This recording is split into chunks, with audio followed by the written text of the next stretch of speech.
And now we have the next talk. And the next talk is of Peeyush Tewari, a new inverse operator to apply ADM on a cantilever beam equation with one end simply supported and other end fixed. Thank you, organizers, for giving me a chance to be here. And this is my first chance to be with so many Russian speakers and across the world. I personally thank the organizers also, and all the persons who are known to us. This is a new work we have shared with Professor Padi, and we have started working on this area recently. Basically, if you want to ask me, I'll say that as we all know that initial and ordinary and partial differential equations, they are ubiquitous in nature. They are everywhere in all the problems that we want to solve. We can simplify them. Kindly share your screen, sir. Please share your screen. Okay.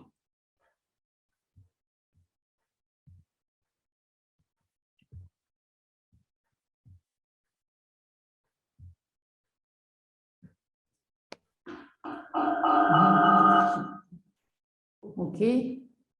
And your presentation. One second. Okay.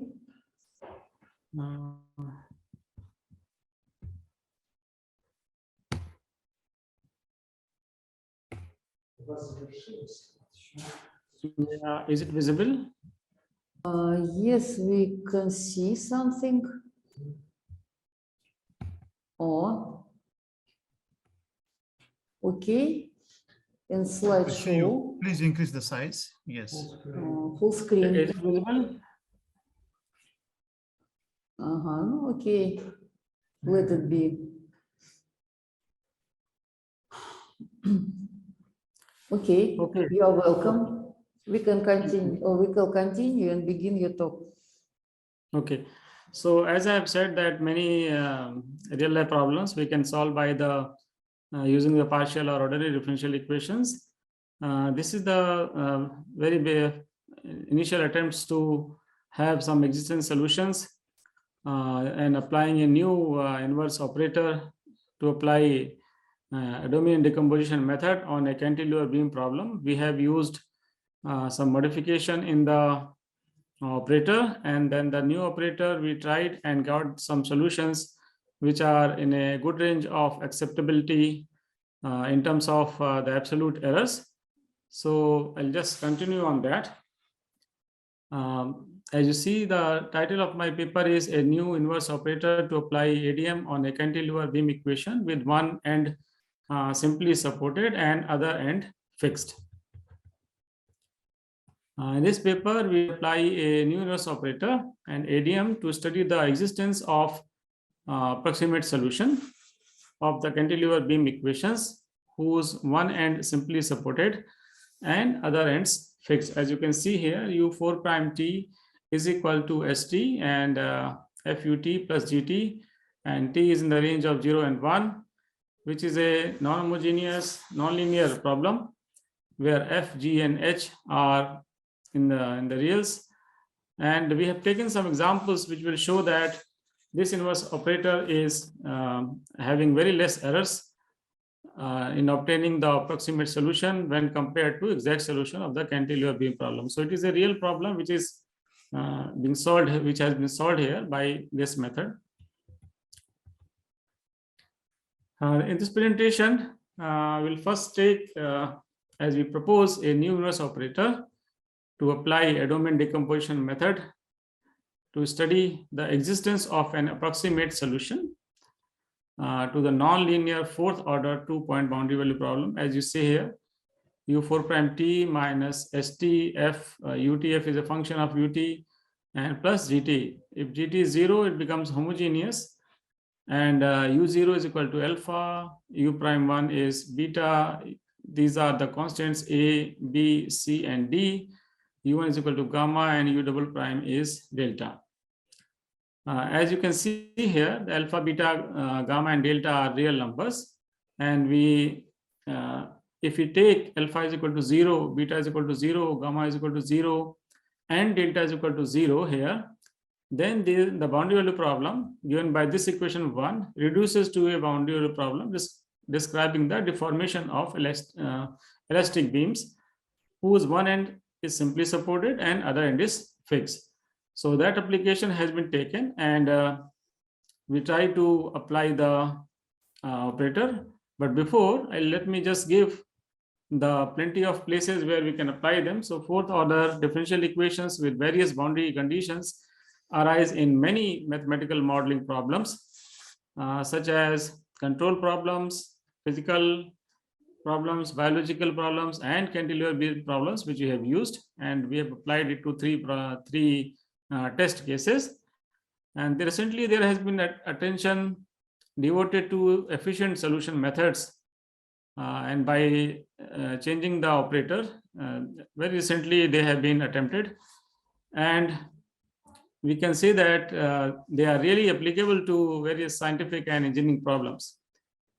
The many methods that have been discussed recently are Newton's like iteration method, homotomy perturbation methods, Laplace decomposition method, and domain decomposition methods. Among these, the ADM has received much attention because of its simplicity of series solutions and getting the functions with convergence properties. And there are many modifications to it, and we'll be trying them in our other work. The ADM has been employed to solve various models because of its rapid convergence and with much less computational work by hand. As you see here, many authors use this operator, L inverse integral dx dx dx dx to apply ADM. And in our work, we propose a new inverse operator, an inverse, to determine the accuracy and efficiency of ADM in solving the equation equation number 1. This. So numerical comparisons have also been done with the approximate solutions, and we are getting very good results. So let me just share you the new operator which has been used here, and for getting the best approximate solution. These were the basic operator in 1999 given by Lesnick and Elliott. He proposed the operator in two XX, L inverse XX, as x0 to x dk, x0 to k ds minus x0, 1 minus x0, x0 to 1, and x0 to k ds to solve the Dirichlet type of problems for the heat equations. ut is equal to uxx, and it is only in this range 0 to 1, t more than 0 under the boundary conditions, where u x0t is equal to f0t, u, if we take at 1, t is equal to f1t, so these are the two functions, and ux0 at t is equal to 0, the initial point is px. The lower integration operator lxx inverse in this equation are restricted to the 0, 1, and it has been avoided later on by Xlev and Zio in 2017 and applied to third order differential equation with a singular point. So we have taken it from here, and we try to use this operator and see whether we get a good solution or not. In this paper, we propose a inverse operator at inverse xxxx over u4 prime x from 0 to x dk, 0 to k ds, s to 1 d theta, 0 to d u4 prime z dz, 3x minus x cube, 0 to l dk, 0 to k d lambda, lambda 1, and then u4 prime mu d mu. If we solve this, we get the equivalence as L inverse u4 prime as ux minus alpha minus beta x delta by 4, 7x minus 2x squared minus x cube minus gamma minus alpha minus beta by 2, 3x minus x cube. So this is the operator that we have derived here, and this operator L inverse which is proposed above in 4 and 5 can be derived by the following way using this equation: L 4x inverse a to x dk, k to b ds, c to s d theta, theta to d dz minus vx. Now will be vx is a suitable function from, and the other integrals are e to l dk, k to g d lambda, h to lambda ds, and minus d mu, where a, b, l, e, g, h, m, d, and c are the real constants to be considered later, and vx is a suitable function to be obtained, which we will see in next slides. Applying the inverse operator in defined in equation 6 on v4 prime, we obtain this: L inverse v4 prime is equal to ux minus ua u4 prime b x minus a u double dash c x square minus a square minus b x minus a plus vx u double dash h l square minus e square minus g l minus e minus vx u l minus ue u dash g l minus e u3 prime now d c x square minus a square by 2 minus x cube minus a cube by 6, and then bc x minus a b square x minus a by 2 minus vx u3 prime m h l square minus e square minus l cube minus e to the power 3 by 6. Then we have gh l minus e plus g square l minus e by 3. Using this, we move further and get by setting e is equal to a, g is equal to b, h is equal to c, and m is equal to d in the above equation 7, and assume that u double prime is non-zero, and we set u double prime m as this equal to 0.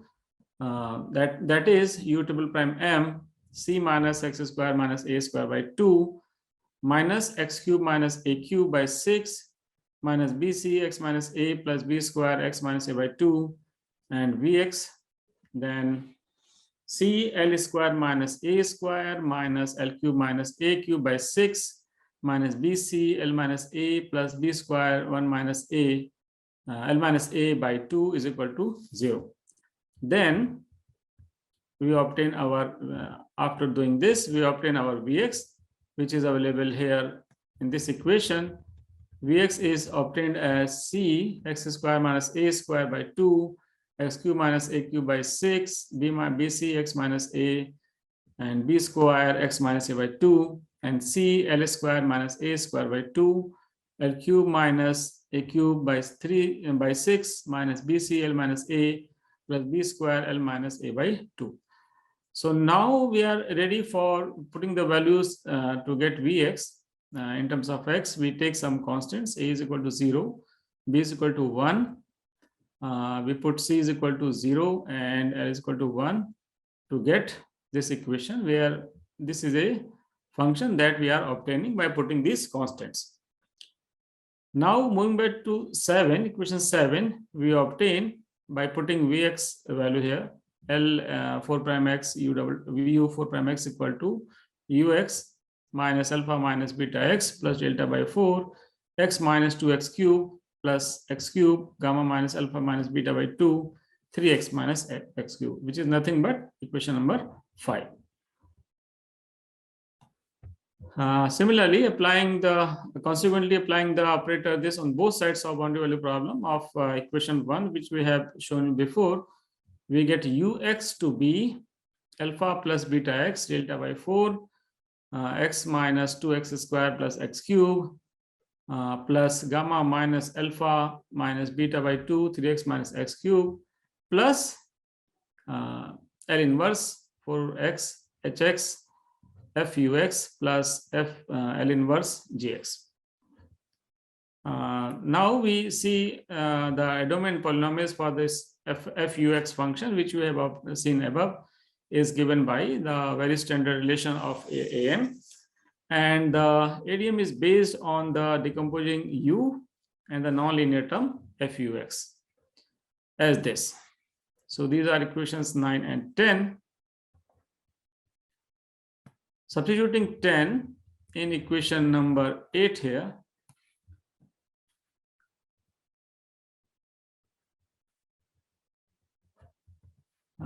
we obtain following reconciliation, which are necessary for ADM actually. And U0 we get as alpha plus beta x minus delta by 4, x minus 2x cube plus x cube, and gamma minus alpha minus beta by 2, 2x cube minus x cube plus this.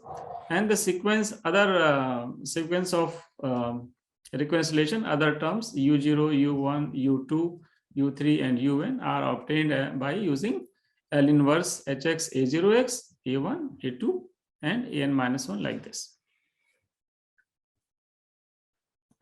So now our requirement is to find these coefficients A0, A1, A2, An minus 1. And we can choose A0 to be FU0, A1 to be U1 F dash U0, and then A2 as U2 F dash 0, U0 plus U1 square F double dash U0, A3 as U3 F dash U0 plus U1 U2 F double dash U0 plus 1 by factorial 3 U cube F double dash 0 U0, and An. So this is our, these are the ADM constant that we have obtained, which we can put in equation above and to get the solution. Now, we see that the above algorithm provides the approximate solution, n is equal to 0 to m u n x. And now we see the convergence analysis of the approximate solution. We consider the space of continuous function in 0 and 1 to be Banach space endowed with max norm for the rest of the work. The theorem says that assume F to be Lipschitz condition with the Lipschitz constant L n is equal to max mod of x and u1 x is equal to less than infinity. Further, we assume that for any u01 there exists a m more than 0 such that this norm is equal to is m norm of u and 0 is in element is in this range. Then the series solution for the 10 will converge using ADM in terms of equation number 10. This solution has been tried to the cantilever beam equation, which we have taken initially. And as you see here, these are the equation. We apply the results to get an approximate numerical solution for the cantilever beam problem, which one end simply supported and other end fixed, because many cases can be taken here. One end fixed, other end fixed, and simply supported. So all those conditions can be taken. Where we have F and F, G, and H as we have explained before, and alpha, beta, gamma, delta are the real numbers. Here again you can see that the A is 0, B is 1, C is 1, and D is 0, and we have. So here alpha, beta, gamma, and delta are 0 actually. Yes, sir. The boundary conditions 0, 0, 0, 0, it is alpha, beta, and gamma, and delta are 0. Yes. So we apply this. And then we can see that we use these results given in this algorithm, alpha, beta, gamma is 0 in the 11 and 12. This gives us these equations, which are reconciliation in terms of U0x, U1x, U2x, and so on. And then using, because we need to obtain these A0, A1, A2, A3, we use these equations as I have given before also. Now towards the existence, if we take Gx to be 0 in the equation number 1, then Ux will be 0, which is the trivial solution, and thus we require an additional condition of 0 to be non-zero to obtain the non-trivial solution for the cantilever beam problem given in 14. The following theorem can be proved by proceeding as the line of theorem 1. Assume that F is a Lipschitz condition with the Lipschitz constant F here. This F0 is non-zero, and N is max. Hx and Ux have their usual limits as per the previous theorem, and we assume that for any u belong to 0 and 1, there exists an m more than 0 such that this is bounded and in the same range. Then the series solution 10 for the problem 14, given the problem 14 is converges using the ADM method. The above observations makes us interesting to provide 3 examples which we have verified numerically, and we'll be showing the relative error and absolute error, and how much they agree to with the actual solution. So in the first example, the error estimates of an approximate solution with the exact solution in terms of absolute error for a non-linear non-homogeneous, and for a linear non-homogeneous. For a linear homogeneous problem, we have taken the above observations have been made for the linear homogeneous problem. Let us see. Suppose we take this problem. Consider the following 4th order problem where we take u0 is equal to 0, u dash 0 is 1. This problem, then we have ht is equal to 1, fu is equal to u cube, gt is equal to 16 minus x by 3 minus x cube plus 2x power 4 to the power 3. The exact solution is this, and we choose about 10 points in the interval 0, 1 to take the numerical solution to the approximate solution by using just here I is equal to 0 to 1 by using our proposed scheme, whose value are we are showing in table number 1, and the exact and approximate solutions are given in figure 1, whereas the absolute error is given in the figure 2 next. As you see here, the exact solutions are these values on these nodes for h equal to 0.1. These are the exact solution of the problem. The approximate solutions you can see 0.034, 34, 3999, 0.597, 0.59733, 0.784, 0.78499, almost same. And if we take the absolute error of the difference of these two, we can see that they matches to about 9 to 10 digits of range. So that we can say as a very good result for h for this h is equal to 1 by 10. It's a very, very good result. We can consider this for application. As we see here, exact and approximate results for the first problem.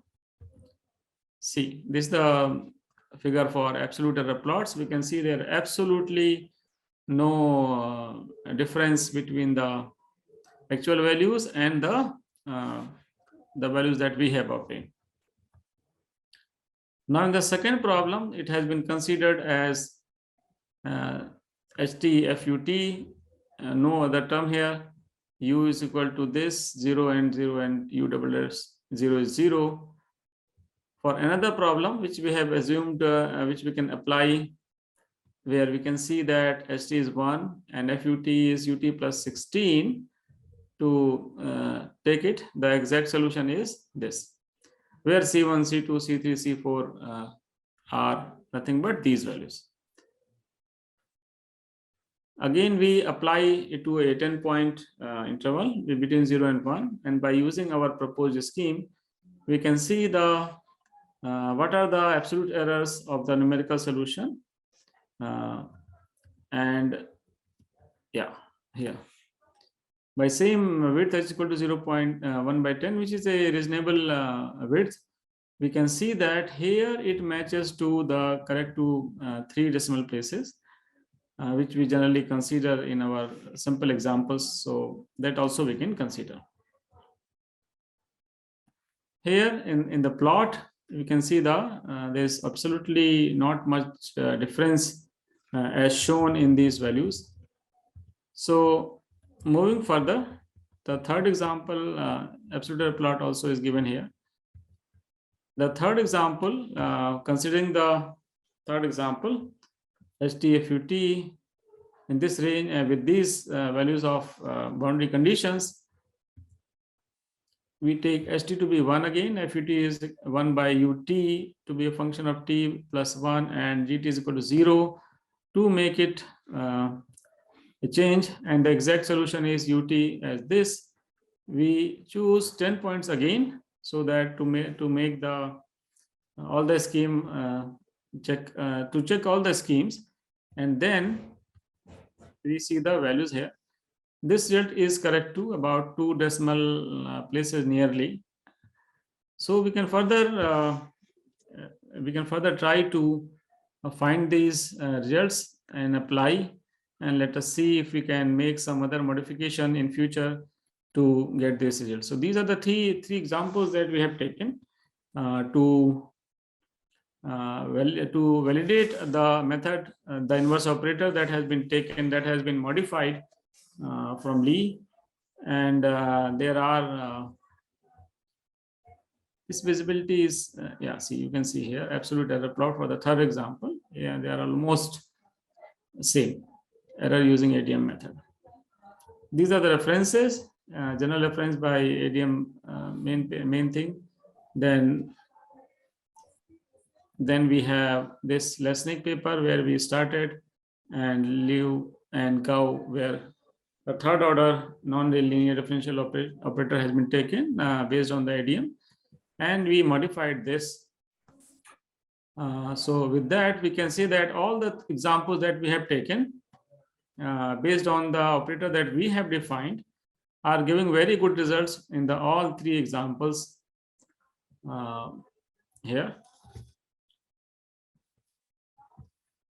Okay, so yeah. So these are the papers that we have considered.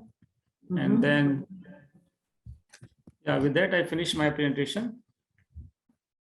Thank you. Okay, thank you very much.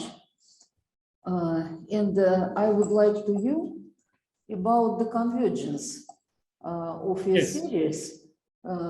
You use them for calculation of some kind of solutions, but I would like that you show me the series once more and why the series converges. Not here, but in previous slide. When you use series, you find something as a series which is not maybe converges. Not here, before. Before. Again.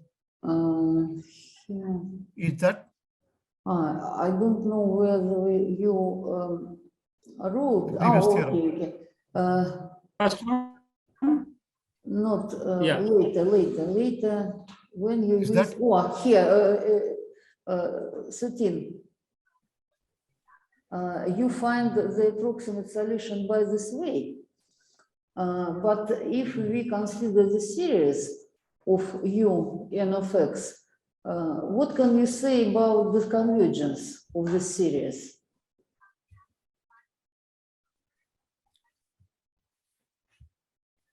I think we'll be going for the uniqueness. Formula 13.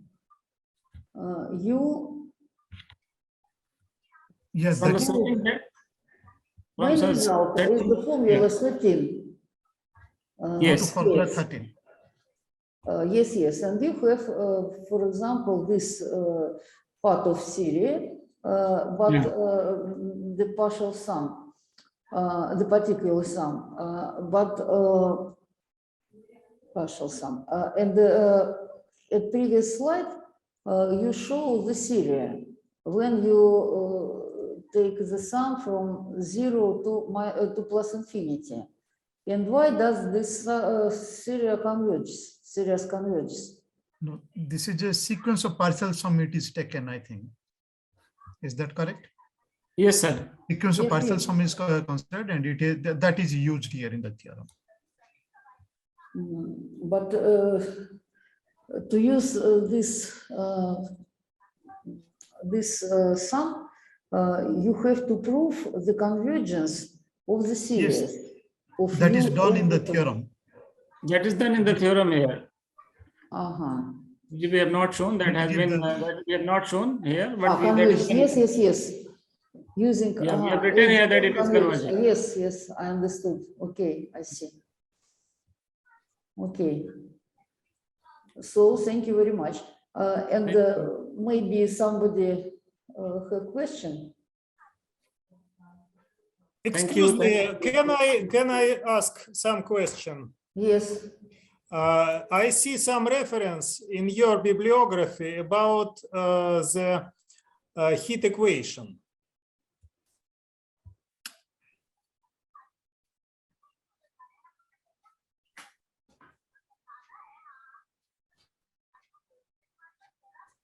Yes, this is reference number 5.